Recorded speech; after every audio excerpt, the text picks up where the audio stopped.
یعنی امام کی حیات ظاہری کا بالکل آخری حصہ. جنگ نہروان کے بعد تشریف لائے اور مسجد کوفہ میں تشریف فرما تھے کہ ایک یہودی عالم آیا، اور آنے کے بعد اس نے کہا کہ یا ابا الحسن، یا امیر المؤمنین، میں آپ سے کچھ سوالات کرنا چاہتا ہوں، اگر آپ نے ان سوالات کا جواب دیا اور وہ جواب ہمارے پاس جو کتاب ہے اس کتاب کے مطابق ہوا تو میں ایمان لے آؤں گا.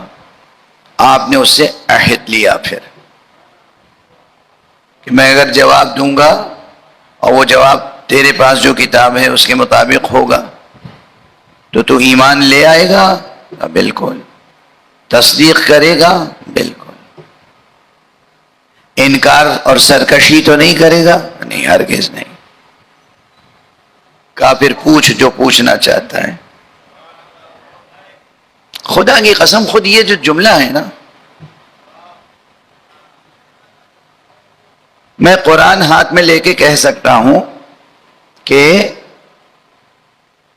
کسی بڑے سے بڑے عالم کے بارے میں کہا جائے کہ انہوں نے کہا کہ پوچھو جو پوچھنا چاہو، نہ دماغ میں بات آتی ہے نہ دل خوش ہوتا ہے. مگر یہی فقرہ جب راوی کہتا ہے کہ علی نے کہا پوچھ جو پوچھنا چاہو، خدا کی قسم ایک ثانیے کے لیے بھی نہ ذہن میں کوئی شک آتا ہے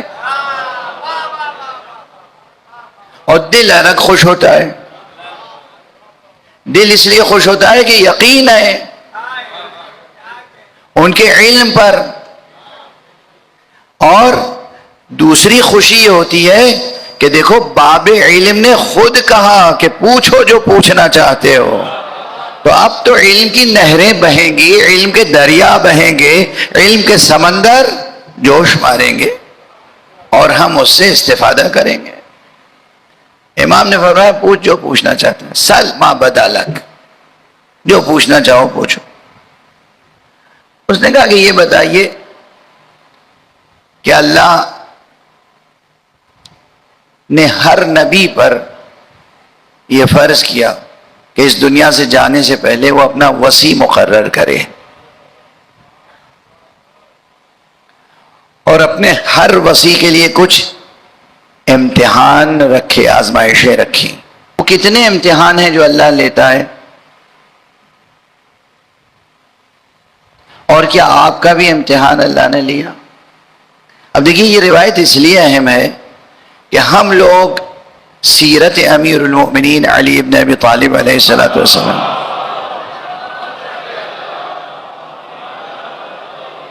پڑھتے ہیں، مطالعہ کرتے ہیں، اور ہمارے خطباء، ادباء، شعراء، علماء اپنے اپنے زاویہ نظر سے کسی واقعے کو اہمیت دیتے ہیں، کسی واقعے کو زیادہ اہمیت نہیں دیتے. ہم بعض واقعات کو بہت اہم سمجھتے ہیں، بار بار ذکر کرتے ہیں، بعض واقعات کو پڑھتے ہیں اور گزر جاتے ہیں.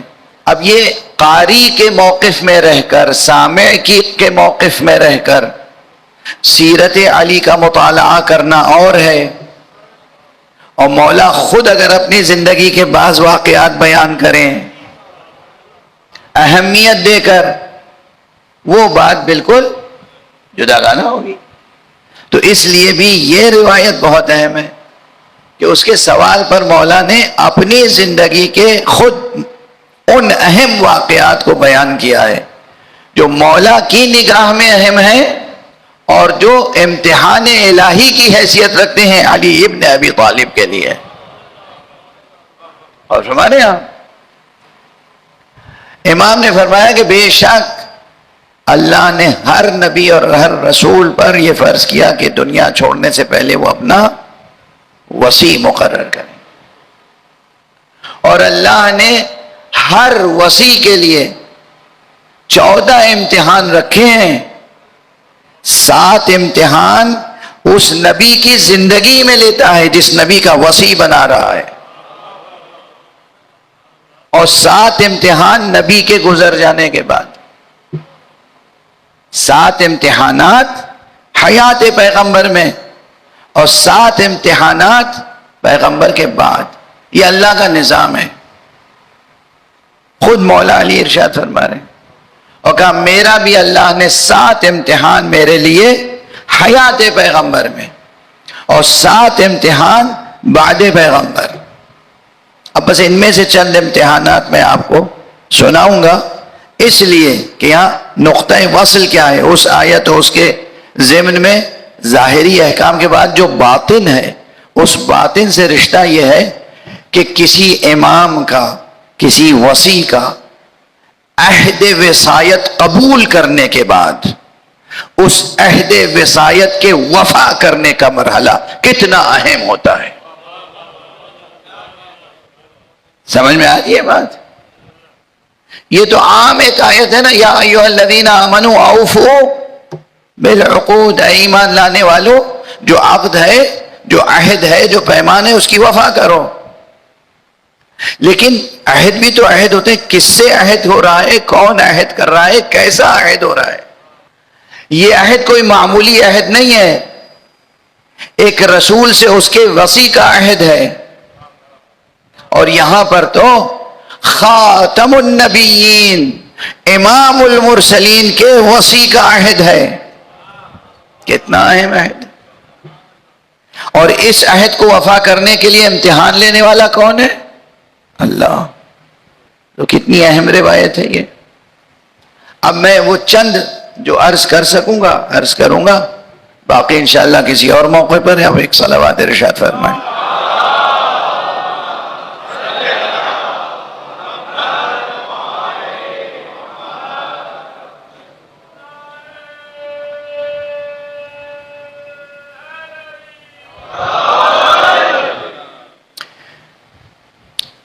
اس نے کہا جی آپ نے بالکل درست ارشاد فرمایا، میری کتاب میں یہی لکھا ہوا ہے کہ اللہ 7 امتحان لیتا ہے حیات پیغمبر میں اور 7 امتحان لیتا ہے بعد پیغمبر.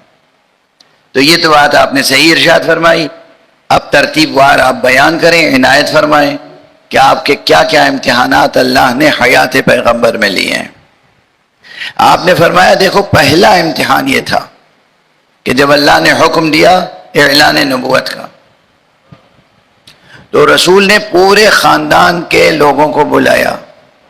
اس میں بوڑھے بزرگ بھی تھے، جوان بھی تھے، بچے بھی تھے. میں سب سے چھوٹا تھا اور میں تو رسول کی خدمت میں رہا کرتا تھا. سب سے چھوٹا تھا اور ان کی خدمت میں رہا کرتا تھا. اب دیکھیے گا یہ عموماً فضیلت بیان ہوتی ہے، ہم سب واقف ہیں جس زاویے سے مولا ارشاد فرما رہے ہیں، تاکہ عام انسان بھی غور کرے اگر وہ انسانی زاویے سے سوچنا چاہتا ہے. ایک ہوتا ہے الہی زاویہ کہ آپ یقین رکھتے ہیں، ہم ایمان رکھتے ہیں علی پیدا ہی ہوئے تھے. علی زندگی کا ہر لمحہ ان کا بلند تھا، بالا تھا، معصوم تھے، بحیثیت امام ہی ولادت ہوئی تھی. یہ سب ہمارا عقیدہ یہ اپنی جگہ درست ہے، اس میں کوئی مبالغہ نہیں ہے. لوگ آج کل یہ کہتے ہیں نا یہ مبالغہ ہے اور یہ مبالغہ، کوئی مبالغہ نہیں، یہ سب صحیح. لیکن عام انسان کو کس طرح ان کی فضیلت سمجھائیں گے؟ عام زمینی انسان وہ تو زمین پر رہ کر ہی سوچ سکتا ہے نا. تو عام انسان یہ عام حالات کیا ہوتے ہیں؟ اگر کسی خاندان یا قبیلے کے سارے لوگ کسی کے مخالف ہوں تو کسی ایک 10 برس کے بچے کی مجال ہوگی جو ان تمام پورے خاندان کے مقابلے میں کھڑا ہو جائے. واضح ہوئی بات؟ پورا بڑا خاندان سب کے سب مخالف، اب اس سب کے مقابلے میں ایک 10 برس کا بچہ. عام نفسیات کیا کہتی ہے، عام سائیکولوجی کیا کہتی ہے، عام سوشولوجی کیا کہتی ہے، آپ کے عام معاشرتی اصول کیا کہتے ہیں؟ اب یہ بچہ بھی اگر انہی سب کے ساتھ رہے تو کوئی گناہ نہیں ہے، اس بچے پہ کوئی الزام نہیں آئے گا، اس کا کوئی نقص ثابت نہیں ہوگا. جتنے بزرگ تھے پورا خاندان جس روش یا جس رائے پر تھا اسی پہ وہ بچہ تھا. کہ اللہ نے اس وقت میرا امتحان لیا. یہ امتحان تھا کہ سب مخالف تھے، لیکن جب پیغمبر نے فرمایا کہ آج میں جو بیان کر رہا ہوں، جو حقیقت آشکار کر رہا ہوں، جو اس کی تصدیق کرے گا اور جو میرا ساتھ دے گا وہی میرا وزیر ہوگا، خلیفہ ہوگا، جانشین ہوگا. ایک ثانیے کے لیے بھی بقدر چشم زدن بھی میرے دل میں نہ شک آیا، نہ وہم آیا، نہ تأمل آیا. بے اختیار میں نے رسول کی تصدیق کی.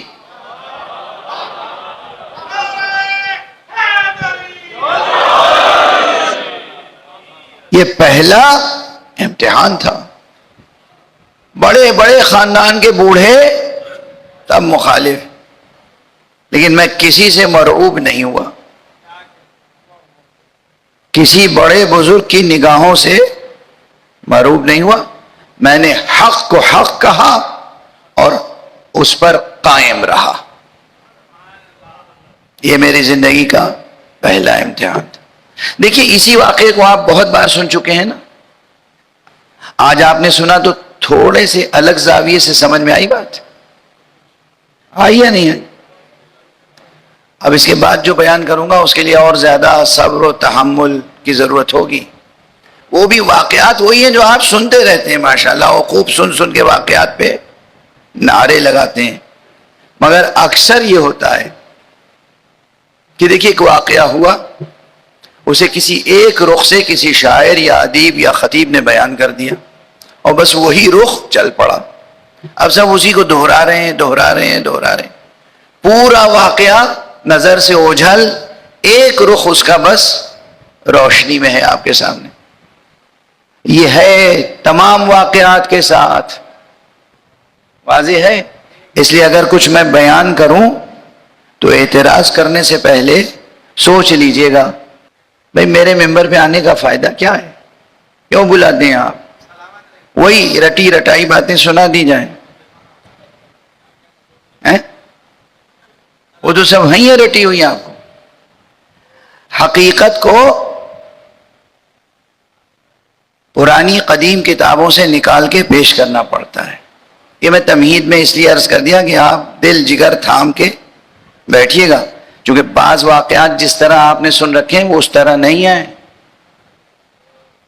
واقعے کا ایک رخ، ایک پرتو آپ کے سامنے، پورا واقعہ نگاہوں سے اوجھل ہے. اور جب کوئی بیان کر دے اگر کوئی تو پھر آپ اس کے مخالف ہو جائیں گے. کہیں آج تک تو سنا نہیں تھا، اور یہ ممکن کیسے ہے، اور یہ کہاں سے لے آئے، اور وغیرہ وغیرہ وغیرہ وغیرہ. ٹھیک ہے نا. ایک واقعہ تو یہ مولا فرما رہے، اور اس روایت میں فقرہ موجود ہے اس لیے میں اس کی وضاحت کروں گا. کم سے کم 2 حوالے تو دے ہی دوں گا. ایک حوالہ علامہ شریف رضی. شریف رضی کا نام سنا ہے؟ علامہ رضی سید مرتضیٰ کے چھوٹے بھائی سید رضی، جامع نہج البلاغہ، مؤلف نہج البلاغہ. مؤلف نہ کہ مصنف. ہاں بچوں یہ فرق معلوم ہے نا. مصنف وہ ہوتا ہے جو پوری کتاب خود لکھتا ہے، مؤلف وہ ہوتا ہے جو جمع کرتا ہے. تالیف کہتے ہیں جمع کرنے کو. صرف مضمون جمع کرنے کا نام تالیف نہیں ہے. اگر 2 دلوں میں دراریں پڑی ہوئی ہوں ان کو ملانے کو بھی کہتے ہیں تالیف قلوب. یاد رکھیں گے یہ؟ ایک صلوات پڑھ دیجئے محمد وآلہ.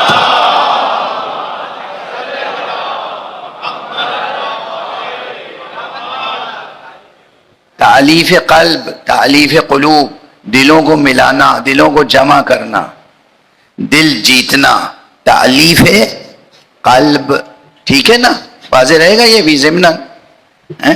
اور یہی سب سے بڑا کارنامہ ہے. بعض عرفا کا یہ مقولہ ہے، مصرع ہے مشہور، دل بے دستاور کے حج اکبر است. دل جیتو لوگوں کے، یہی حج اکبر ہے. یہ حج اکبر ہے. دل میں کینہ، حسد، بغض، نفرت لے کے گئے بھی اگر آپ مکے تک، اور کعبے کا طواف بھی کیا اور سعی بھی کی اور قربانی بھی کی اور سب کچھ کر کے حجر اسود کو بوسہ دے کے آئے، تب بھی دل روشن نہیں ہوگا، سیاہی رہے گا۔ لیکن اگر دل روشن ہے اور آپ نے دوسروں کے دل بھی جیتے محبت سے، تو وہ حج اکبر ہے، یاد رہے گا نا۔ اچھا، یہ حج اکبر یہ ہے ثواب میں بہت بڑا، اور اس کے لیے مالی استطاعت کی شرط نہیں ہے۔ ایک میٹھے بول سے دل جیتا جا سکتا ہے، ایک سچی مسکراہٹ سے دل جیتا جا سکتا ہے۔ نہ پیسے کی ضرورت، نہ سفر کی ضرورت، نہ متاعب سفر، استطاعت یہاں شرط نہیں ہے دل جیتنے میں، ٹھیک ہے۔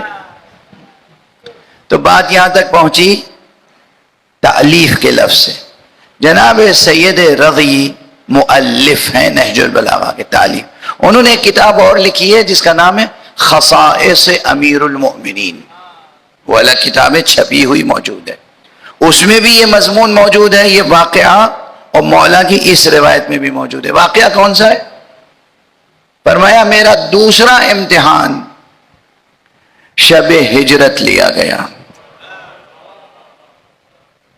مولا خود اسے امتحان کہہ رہے ہیں، اس کے معنی یہ نہیں ہے کہ اس واقعے کو کسی بھی لحاظ سے سبک گردانا جائے، ہلکا سمجھا جائے۔ یہ مولا امیر المومنین کی بہت بڑی فضیلت ہے، بہت بڑی فضیلت ہے، اور بہت بڑا امتحان تھا۔ جس طرح وہاں تھا پورا قبیلہ، پورا خاندان ایک طرف، تنہا علی ایک طرف کھڑے ہو گئے،